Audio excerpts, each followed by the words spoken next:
이 땅에는 수많은 복음, 복된 소식이 가득 차 있습니다. 얼마 전 한강 작가가 노벨 문학상을 받은 소식, 우리 한민족에는 대단한 복음입니다. 기쁨의 소식이죠. 그가 살았던 생애나 그가 가지고 있는 문학적 사조나 그가 가지고 있는 사상이 무엇이든지 관계없이 이 200여 국가 중에서 우리 대한민국에 배출한 한 작가가 최초로 노벨 문학상 받은 것은 분명 기쁨에 좋은 소식입니다. 1989년도 베를린 장벽이 갑자기 무너졌지요. 그리고서 동서쪽이 통일됐잖아요. 사실은 이것은 기적 같은 일이에요. 왜냐하면 독일은 역사적으로 강국입니다. 그래서 불란서를 침공하고 러시아를 침공하고 유럽 전역을 공포에 몰아넣은 것이 1919년도 1차 세계전과 그리고 1945년, 39년부터 2차 세계전을 통해서 5천만 명의 유럽인들을 죽여버린 공포의 민족이에요. 그래서 절대로 독일 민족이 일어서지 못하게 하라. 이것이 불란서의 기본 정책이고 영국의 기본 정책이고 러시아의 기본 정책이에요. 그런데 갑자기 베를린 장벽은 무너졌고 통일이 되어버렸잖아요. 역사의 기적이거든요. 이 소식은 게르만 민족에게는 얼마나 기쁜 소식이었겠습니까? 이제 14일이 되면 수능을 봅니다. 11월. 그런데 아들이 수능을 보고 와서 그러거든요. 아빠, 하나도 모르는 게 없더라고요. 만점 같아요. 그러면 기뻐요, 안 기뻐요? 기뻐요, 안 기뻐요? 사실은 제가 쭉 목회를 해보니까 이것이 꼭 항상 기쁜 소식만은 아니더라고요. 뭘 잘 모르고 다 맞았다고 생각하기도 하더라고요. 그런데 진짜로 발표가 났는데 전국 1등 했다는 거예요. 어느 대학이든지 원서 내면 잠깐 막 학교를 다닐 수 있다는 거예요. 기쁜 소식이 아니에요. 그러면 우리 교회는 다음 주에 반드시 교회에서 5층에서 최고급 식사로 잔치를 할 것입니다. 왜 그렇죠? 기쁜 소식이니까. 세상에는 기쁜 소식이 가득 차 있어요. 그런데 그 모든 기쁜 소식은 둘 중에 하나입니다. 둘로 대변이 돼요. 첫째로 사람의 뜻을 따라 주어진 기쁜 소식이 있고 하나님의 위대한 뜻을 따라 주어지는 기쁜 소식이 있습니다. 그럼 사람의 뜻으로 이루어진 복음이란 과연 무엇입니까? 자, 오늘 말씀에 11절 보면 형제들아 내가 너에게 알게 하노니 내가 전한 복음은 사람의 뜻을 따라 된 것이라고요?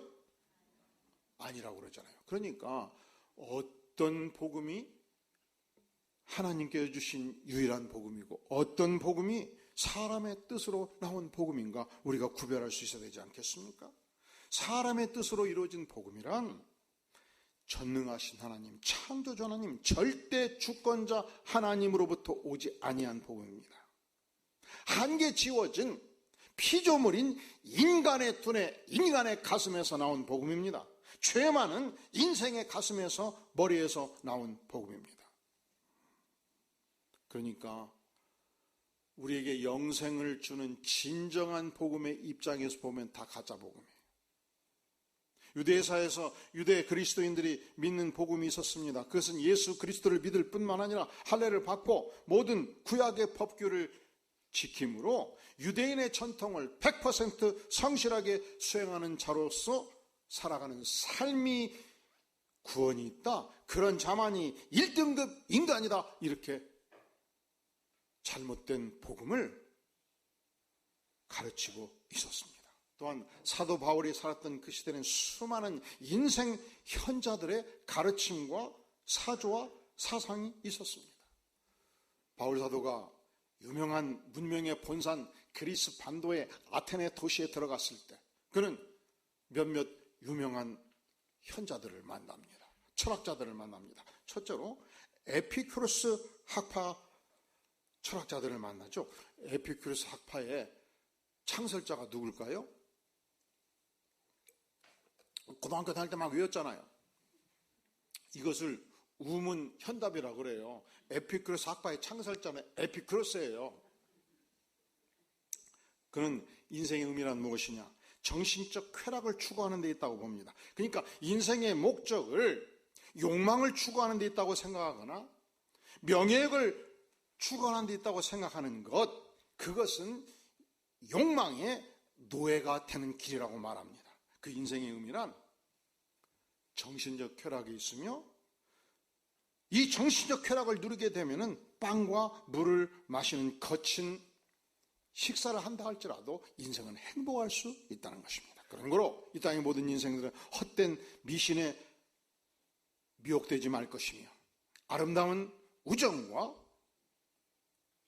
사랑을 나눔으로 정신적 최고의 기쁨을 누리는 삶을 살 것을 가르칩니다. 이런 가르침이 잘못됐나요? 잘못된 것이 없지요. 소중하지요. 그런데 이 가르침이 우리에게 영원한 생명을 제공하지 않는다는 점에서 단 유일한 하나님으로부터 온 복음이 아니라는 것입니다. 또한 바울 사도는 이 아테네에서 문명의 본산에서 스토아파 지도자들을 만납니다. 제논이 스토아파를 창설했습니다. 또한 로마의 그 유명한 황제 오현제라고 일컬어지는 마르크스 아우렐리스가 스토아 학파의 지도자였습니다. 이 스토아 철학에서는 인간의 본성은 본질적으로 이성적 존재이기 때문에 자연의 이치를 따라 이성적 판단을 따라 사는 것이 인생의 정도라고 가르칩니다.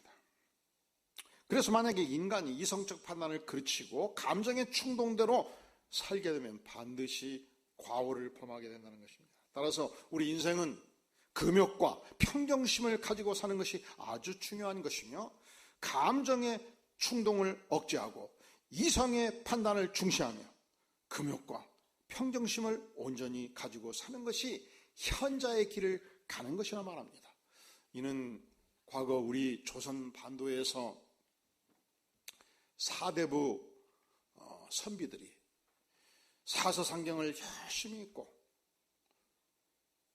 자신의 집안의 식솔들에게 베풀고 국가에 충성하고 부모를 효도했던 이 도덕 군자의 삶이 유사하다고 말할 수 있습니다. 자, 그렇다면 이 윤리 도덕에 충실했던 삶이 잘못되었나요? 아니지요. 충분히 그렇게 사는 것이 인생의 의미를 부여하죠. 그러나 그 길이 우리 인간에게 영원한 생명을 제공하는 길은 아니라는 점에서 하나님이 주신 복음이라 말할 수 없는 것입니다. 불교의 창시자가 누구죠? 석가모니죠. 그는 왕실의 왕자로 태어난 자였습니다. 그런데 가슴에 번뇌가 많았습니다. 왜 인간이 태어나서 생로병사의 고통을 겪어야 하는가? 도무지 알 수가 없었습니다. 그는 왕자의 지위를 벗어 던지고 인생의 실체를 확인하기 위해서, 발견하기 위해서, 인간의 본질적인 문제를 해결하기 위해서 산속으로 들어갔습니다. 보리수 밑에서 6년 동안 수도에 정진을 했습니다. 왜 인간이 생로병사의 고통을 겪는가? 그는 판단하기를 인간 안에 덕지 쓸모없는 욕망들이 가득 차 있다는 거예요. 이 욕망이 있는 한 인간은 번뇌에서 벗어날 수가 없다는 거예요. 그래서 그는 용맹정진 수행에 집중합니다. 모든 인생의 인연과 욕망을 끊어냅니다. 무아의 경지에 들어갑니다. 해탈합니다. 그는 선언합니다. 내가 무아의 경지에 들어갔을 때, 해탈했을 때 나는 자유를 얻었다. 그런 거로 자기를 따르는 모든 제자들에게 내가 수행했던 용맹정진의 수도에 집중할 것을 요청합니다. 그런 단 한 번도 자신이 하나님이라거나 하나님의 아들이라거나 신적인 존재라고 주장한 바가 없어요. 우리가 똑같은 인간이라고 주장합니다. 그러니까 이 모든 이론들, 에피쿠로스 학파, 스토아 학파, 석가모니의 이론, 이 모든 이론의 기초는 어디 있는가? 전능하신 하나님으로부터 발원되지 아니했다는 사실입니다. 신적인 기원을 갖고 있지 않습니다. 한 개인이, 한 인간으로서 인생의 문제를 연구했고, 그래서 두뇌로 가슴으로 만들어낸, 사람의 뜻으로 만들어낸 이론이었다, 이 말씀입니다. 그런데 오늘 바울 사도는 무엇을 외칩니까? 11절, 형제들아 내가 너에게 알게 하노니 내가 전한 복음은 어떻게? 사람의 뜻으로, 사람의 뜻을 따라 나온 것이 아니라는 것입니다. 12절, 이는 내가 사람에게서 받은 것도 아니요 배운 것도 아니요 오직 예수 그리스도의 계시로 말미암은 것이라 그렇게 선포하고 있지 않습니까? 자, 세상에는 결국은 기쁜 소식이 두 종류예요.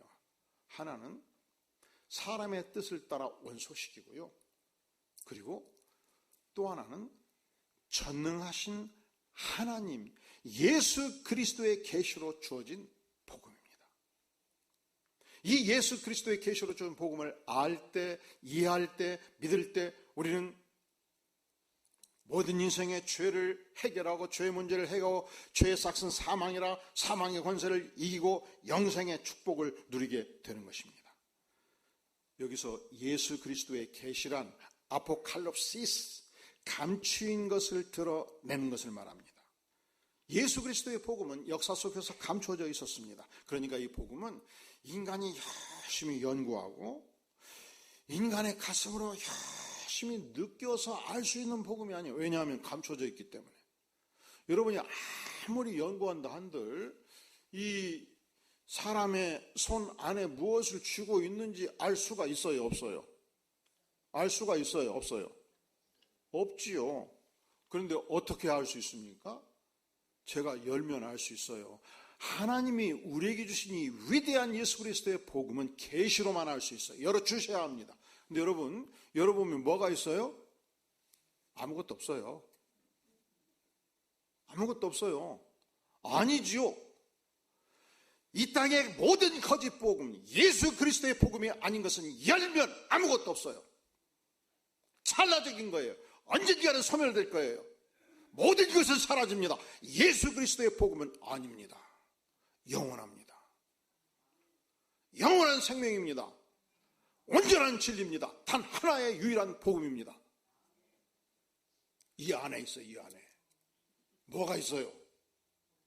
예수 그리스도의 보화, 예수 그리스도의 계시, 보화가 있단 말이죠. 언제 할 수 있죠? 하나님께서 열어주실 때 할 수 있습니다. 우리 하나님께서는 예수 그리스도를 이 땅에 보내심으로, 아기 예수로 탄생케 하심으로, 그 생애 전체를 우리에게 전모를 보여주심으로, 십자가에 피 흘려 죽기까지 하심으로, 죽음을 뚫고 부활하심으로 우리에게 진정한 복음의 실체를 온전히 보여주신 것입니다.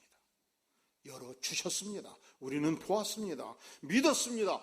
여기에 단하의 유일한 복음의 축복을 우리가 알았고 보았고 느꼈고 소유하게 된 것입니다.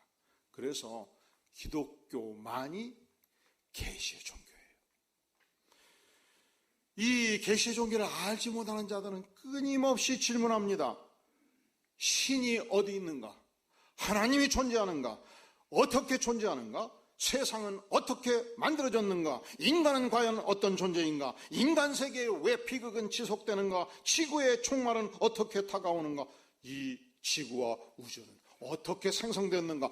하늘의 그 수많은 별들은 과연 어떻게 생성되었단 말인가? 이 모든 질문에 대해서 지난 5,000년 동안 수많은 철학자들이, 과학자들이 연구하고 연구하며 그 모든 연구의 결과들은 서로와 서로를 향하여 충돌하고 있는 것입니다. 종교 천재들이 종교를 만들어내었고, 철학의 천재들이 수많은 철학의 서적을 만들어내었고, 그래야 오늘날 도서관에 가면 수십만 권의 주장들이, 인간의 만들어낸 생각들이, 인간의 만들어낸 그 무수한 복음들이 서로 충돌하고 있지 않습니까? 5,000년 문명서 속에 축적된 인류 최대의 문화 유산이 도서관에 있는 그 엄청난 책들이 아니겠습니까? 그리고 그 유산들은 우리를 향해서 유혹하고 외칩니다. 이 철학 사조를 믿을 때 인생의 유토피아가 있다. 그리고 지난 약 150년 동안 인류 사회를 휘저었던 그 유명한 철학 사조 마르크스 레닌주의, 이 사상이 국가를 지배하면 온 백성들을 평등한 사회로, 가장 위대한 사회로 만든다고 외쳤고, 이 한반도에도 1980년대 5만 명에서 10만 명의 젊은이들이 이 사조 속에서 인생을 걸었고, 북한이 건설할 때 수십만 명의 젊은이들이 이 공산주의 사상에 매료되었고, 그리고 전 세계에서 가장 가난한 나라, 빈부격차가 가장 큰 이상한 나라를 만들어냈지 않습니까? 속인 거예요. 마르크스가, 레닌이 이 땅에 다시 태어난다면, 그리고 북한서에 걸어간다면 자살할 것입니다. 우리가 꿈꾸었던 세상은 이것이 아니었다라고 외칠 것입니다. 이것이 인간의 뜻을 따라 인간이 만들어내는 사조의 결론이란 말이죠. 왜 그럴까요? 인간은 첫째로 피조물이거든요. 우리는 피조물의 한계를 벗어날 수 없어요. 그래서 이 피조물의 한계를 가진 인간의 가슴에서 나온 사상, 인간의 두뇌에서 나온 사상이 결코 인간에게 유토피아를 제공할 수 없습니다. 두 번째로, 인간은 피조물일 뿐만 아니라 부패한 타락한 존재예요. 그래서 이 부패한 타락한 존재가 만드는 그 위대한 철학들이 전국적으로는 온전한 영광의 복음 앞에서 쓰레기 같은 존재가 되지 않겠습니까? 하지만 예수 그리스도의 계시는 다릅니다. 전능하신 하나님께서 유구한 역사 속에서 감추어둔 위대한 보화입니다. 영원한 생명입니다. 그렇다면 바울은 이 영원한 생명, 위대한 보화, 참된 복음을, 예수 그리스도의 계시의 복음을 어떻게 알게 되었을까요? 그는 먼저 자신이 계시의 복음을 알기 전에 어떤 사람이었는가 자신을 소개하고 있습니다. 그리고 자신을 소개할 때 주어를 내라고 많이 표현하고 있죠. 자, 나, 내에 동그라미를 치면서 13절, 14절 함께 봉독합니다. 시작. 내가 이전에 유대교에 있을 때 행한 일을 너희가 들었거니와 하나님의 교회를 심히 박해하여 멸하고 내가 내 동족 중 여러 영갑자보다 유대교를 지나치게 믿어 내 조상의 전통에 대하여 더욱 열심히 있었으나, 그가 예수님의 계시를 알기 전 두 가지의 특징을 가진 인물이었다 소개합니다. 나 바울은 어떤 존재인가? 유대교에 정통했던 인물이고, 유대교에 목숨을 걸었던 인물이고, 유대교에 지나치게 헌신했던 인물이다. 그리고 유대교의 정통에 밝았던 인물이다 표현하고 있습니다. 두 번째로, 그 결과 그가 생각할 때 유대교에서 이미 떠났다고 생각했던 예수 그리스도의 종교, 예수 그리스도의 복음을, 예수 그리스도의 교회를 심하게 박해하였고 핍박을 했다는 것입니다. 그는 예루살렘에서 각 집을 찾아다니며 예수 믿는 그리스도인들을 색출했고 감옥에 투옥시켰고 사형 언도를 내렸고 사형을 집행했던 인물이었습니다. 아니, 이 땅에 아예 교회를 싸그리 박멸하기로 작정하고 행동했던 인물입니다. 우리 중에서도 이 가족 중에 최초로 예수를 믿을 때 엄청난 핍박을 받은 분들이 계시죠. 특별히 20년 전, 30년 전, 50년 전 이 유교적 배경을 가지고 있는 한국 사회에서 부인이 처음 예수 믿고 은혜를 받으면 교회 가지 말라고 외치고 성경을 막 찢어대고 부뚜박에 던져가지고 불태워버리고, 그래도 또 교회 나가면 머리끄댕이를 잡아가지고 가위로 싹둑 잘라버리기도 했습니다. 왜냐하면 머리가 자라는 데는 3개월, 6개월, 1년 시간이 걸리잖아요. 부끄러워서 못 가게 하려고. 그런데 또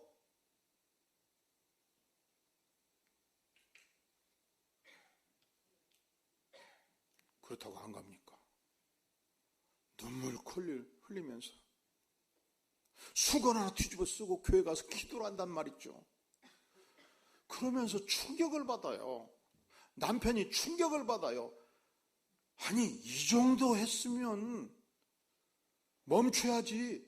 도대체 어떻게 이럴 수가 있는가? 그리고 또 충격을 받아요.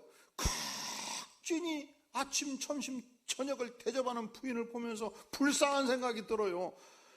이야, 세상에 이런 여인이 있단 말인가. 감동을 받아요. 막 감동 안 받으려고 막 결심을 하는데 막 눈물이 나오려고 그러고 가슴이 막 메어지려고 그러고. 한편 보면 밥상 들고 들어오는 부인을 보면서 내가 왜 눈물이 나오려고 그래, 내가? 참 이상하네. 그러면서 살짝, 여보, 교회 갈 때 나도 가자고 얘기 한번 해보세요. 이게 뭔 얘기요? 나 데리고 가란 얘기잖아요. 그래서 예수 믿고 은혜 받은 집안이 많아요. 여러분, 아예 핍박 받을 때 머리가 잘릴 때까지 핍박을 받아버리기를 바랍니다. 그러면 일이 나오는 거예요. 일이 적당히 핍박하는 것도 아니고 봐주는 것도 아니고 은근살짝 해가지고 20년 30년 가가지고 괴로워버려. 아예 그냥 깨주게 될 만큼 핍박을 받으면 하나님이 은혜를 주신단 말이죠. 바울 사도가 그러했습니다. 그가 믿기 전 그의 이름이 사울이었습니다. 그는 주어가 납니다. 내가 유대교에 심취했습니다. 내가 내 조상의 전통에 대해서 열심히 있었습니다. 내가 예수 믿는 이 교회와 백성들을 심하게 핍박했습니다. 저들을 완전히 제거하기로 내가 결심을 했고 행동을 했습니다. 주어가 누구예요? 나예요. 여러분, 예수를 믿어도 언제든지 나 하는 사람은 한계가 있어요. 예수를 믿어도 언제든지 내 계획대로 사는 사람은 한계가 있어요. 예수를 믿어도 언제든지 앉아가지고 내 계획을 많이 세우는 사람은 인생에 한계가 있어요. 예수를 믿고 은혜를 받으면 바꿔줘요. 뭐가 바꿔집니까? 주어가 바꿔줘요. 주님, 나의 계획, 나의 욕망, 나의 철학 다 십자가 앞에 내려놓습니다. 두 손발 다 들었습니다. 주님께서 내 인생을 인도하여 주시옵소서. 한 발자국 한 발자국 주의 인도 앞에 이끌림을 받을 때 유토피아가, 천국이, 새로운 세상이 내 인생 앞에 열리게 되는 것입니다. 그러니까 15절부터 주어가 바꿔지잖아요. 그러나 내 어머니의 태로부터 나를 택정하시고 그 은혜로 나를 어떻게? 나를 부르시니. 지금까지는 내가 살아 움직였습니다. 지금까지는 내가 모사를 꾸몄습니다. 지금까지는 내가 계획을 했습니다. 지금까지는 내 적대세력은 확실하게 죽였습니다. 제거했습니다. 그런데 바꿔줬습니다. 전능하신 하나님이 나에게 은혜를 베풀어 주셨습니다. 전능하신 하나님이 나를 부르셨습니다. 전능하신 하나님이 나를 택정하셨습니다. 택하시고 청하셨습니다. 이 택정하다는 단어가 아포리조라는 단어인데, 선택하다, 구분해서 따로 세우다. 하나님께서 이렇게 빌어먹을 인생을, 교회를 핍박했던 인생을, 사람들을 사형 언도내고 예수 믿는 자를 죽었던 나를 버리지 아니하시고 나를 주목하셨고 나를 선택하셨고 나를 아포리조 택정하셨습니다. 따로 세우셨습니다. 그리고 내 안에 예수 그리스도의 실체, 복음의 실체를 직접 나타내 보여주셨고 그것을 하나님께서 기뻐하셨습니다. 자, 내가 광분했을 때, 내가 기독교를 핍박했을 때, 내가 예수 믿는 자들을 잡아 죽였을 때 주인공은 나였습니다. 내 인생의 최고였습니다. 그런데 전능하신 하나님께서 주도권을 쥐고 내 인생 안에 들어오셨습니다. 전능하신 주님께서 내 인생을 선택하셨습니다. 따로 세우셨습니다. 사랑으로 주께서 내 인생을 체포하셨습니다. 주님께서 이니셔티브를 쥐고 내 인생을 만나 주신 것입니다. 어떻게 만나셨습니까? 사도행전에 보면 그가 대제사장의 체포영장을 들고 다메섹커스를 향해서 달려갈 때의 일입니다. 그곳에 가서 드디어 이제 예수 믿는 모든 자들을 체포하고 작정하고 죽이기로 작정하고 살기 등등하게 하고 있을 즈음이었습니다. 캄캄한 밤중에 갑자기 엄청난 서치라이트가 내 인생 전체를 비추었습니다. 어떻게 강한지 눈을 뜰 수가 없었습니다. 그는 땅에 엎드려졌습니다. 혼란스러웠습니다. 그때 하늘로부터 큰 음성을 듣습니다.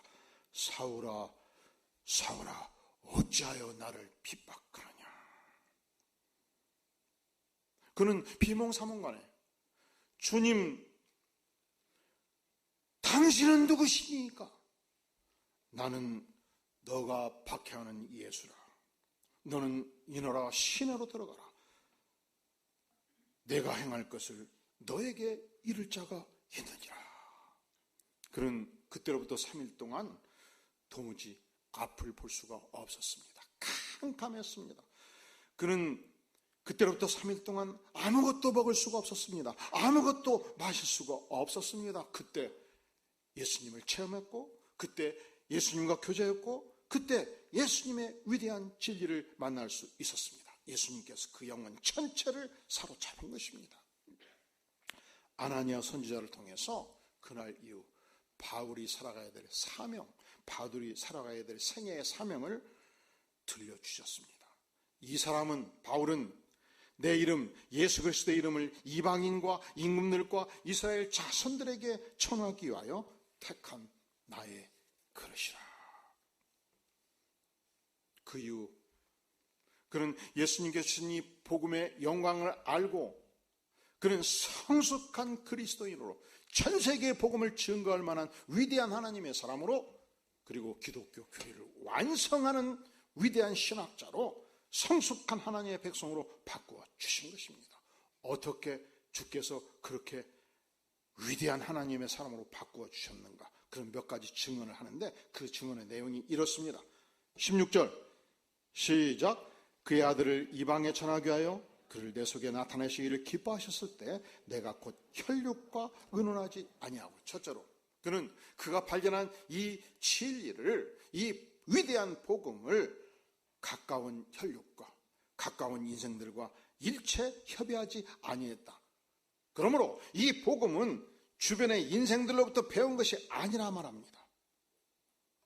두 번째 17, 18절 시작. 또 나보다 먼저 사도된 자들을 만나려고 예루살렘을 가지 아니하고 아라비아로 갔다가 다시 다메섹으로 돌아가더라. 그 3년 반 만에 내가 게바를 방문하려고 예루살렘에 올라가서 그와 함께 15일을 머무는 동안, 자, 이것은 무엇을 증언하는가? 그는 이 위대한 복음을 안 후에 먼저 복음을 깨달았던 예수님의 제자들, 예수님의 제자들은 어떤 자들입니까? 3년 동안 예수님과 함께 세끼 식사를 했습니다. 예수님의 그 위대한 말씀을 두 귀로 들었습니다.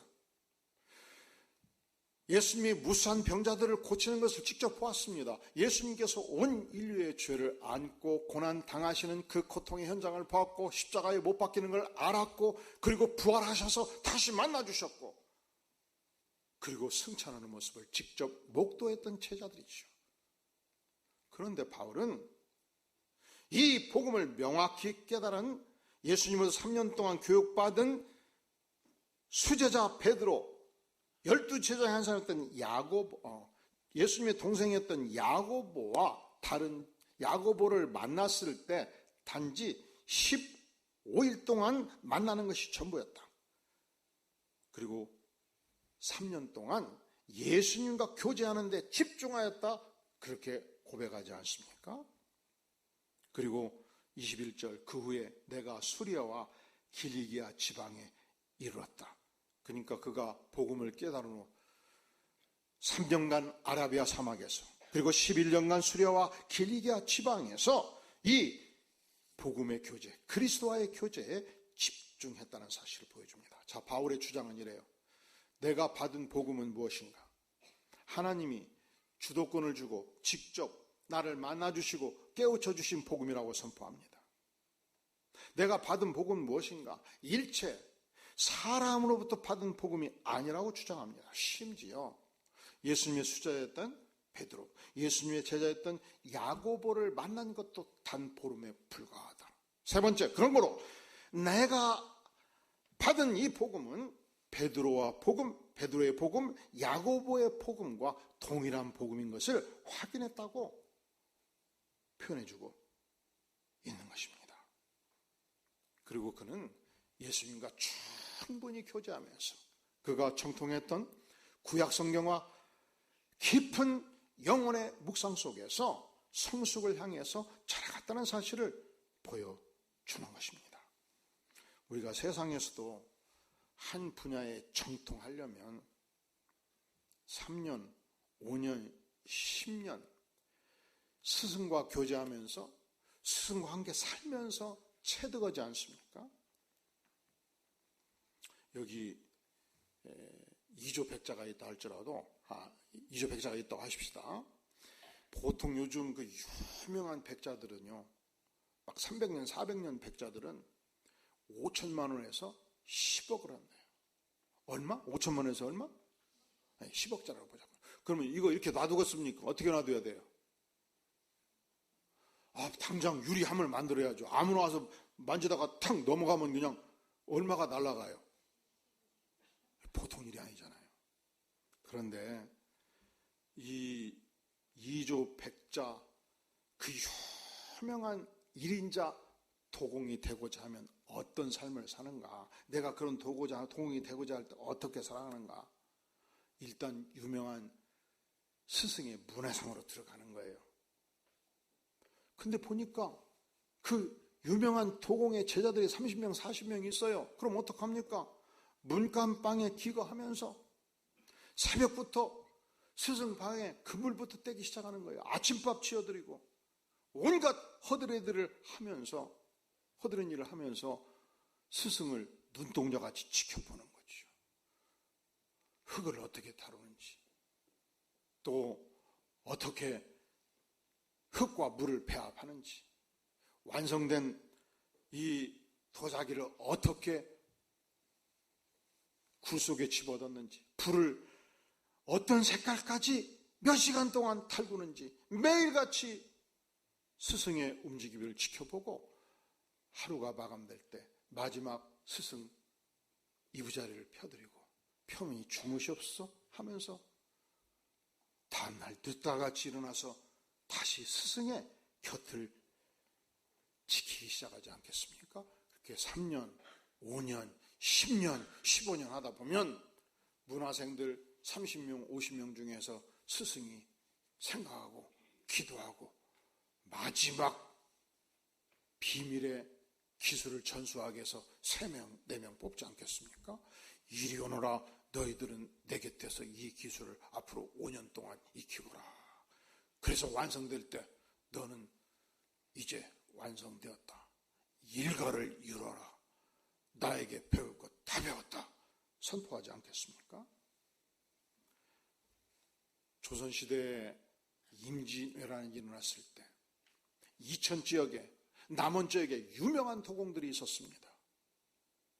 조선사회는 선비사였기 때문에 양반 선비들을 위해서 다 나머지 사람들은 다 존재하는 거예요. 기술자까지. 그러니까 조선사회에서는 기술자가 대우가 제대로 받지를 못했어요.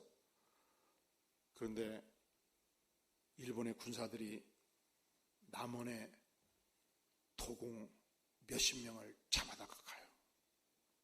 일본은 기술자를 우대하는 사회였거든요. 400년 전 1대, 2대 이 기술자들을 일본에서 양반 대우하면서 가장 좋은 땅을 하사합니다. 너희들이 전국 다니면서 필요한 땅을 골라라. 땅을 골랐을 때 그 땅을 하사하고 1대, 2대 해서 심수관이 지금 몇 대인지 아시는 분? 15대. 그 할아버지는 유명한 대학의 법학과 출신이에요. 그리고서 대학을 졸업하고 다시 아버지 밑으로 기어 들어가는 거예요. 그러니까 태어나면서 아버지, 할아버지의 숨결을 느끼면서 도자를 배우고, 세상 공부하면서 도자를 배우고, 대학을 마치고 다시 기어 들어가서 도자를 배우고, 그렇게 30년, 40년 배우고 나이 60대였을 때 너가 심수관 하거라 해서 15대가 되고 16대가 되는 거예요. 세상도 한 분야의 전문가가 될 때 충분히 교제하고 전수하지 않겠습니까? 신앙이 그렇습니다. 우리 예수님께서 우리에게 영광의 복음, 유일한 복음을 우리에게 허락해 주셨습니다. 이 복음 안에서 우리가 어떻게 성숙한 하나님의 백성이 될 수 있겠습니까? 예수님과 충만한 영적인 교제를 나누는 것입니다. 예수님께서 우리에게 주신 이 위대한 66권의 말씀을 매일같이 묵상하며 천착하며 실천하는 삶을 날마다 사는 것입니다. 예수 그리스도의 제자가 되는 그 길을 향해서 정진해 가는 것입니다. 이제 11월에 들어가면 산상수훈 33일 캠페인을 하게 될 것입니다. 다음 주에 우리 전교인에게 이 책을 나눠 드릴 거예요. 33일 기간 동안 주께서 우리에게 허락하신 소중한 말씀 붙들고 묵상하여 주님과 깊이 교제하며 성숙한 하나님의 백성 모두 될 수 있기를 주의 이름으로 축원합니다. 기도하겠습니다. 영광의 주님, 우리에게 유일한 영생의 복음, 생명의 복음, 진리의 복음을 허락하여 주시니 감사합니다. 주님, 우리의 생애가 진리이신 예수님과 충만히 교제하는 생애, 그 주의 말씀에 온전히 순종하는 생애, 이 말씀이 꽃피우는 아름다운 생애 되도록 도와주시옵소서. 예수님의 이름으로 간절히 기도하옵나이다. 아멘.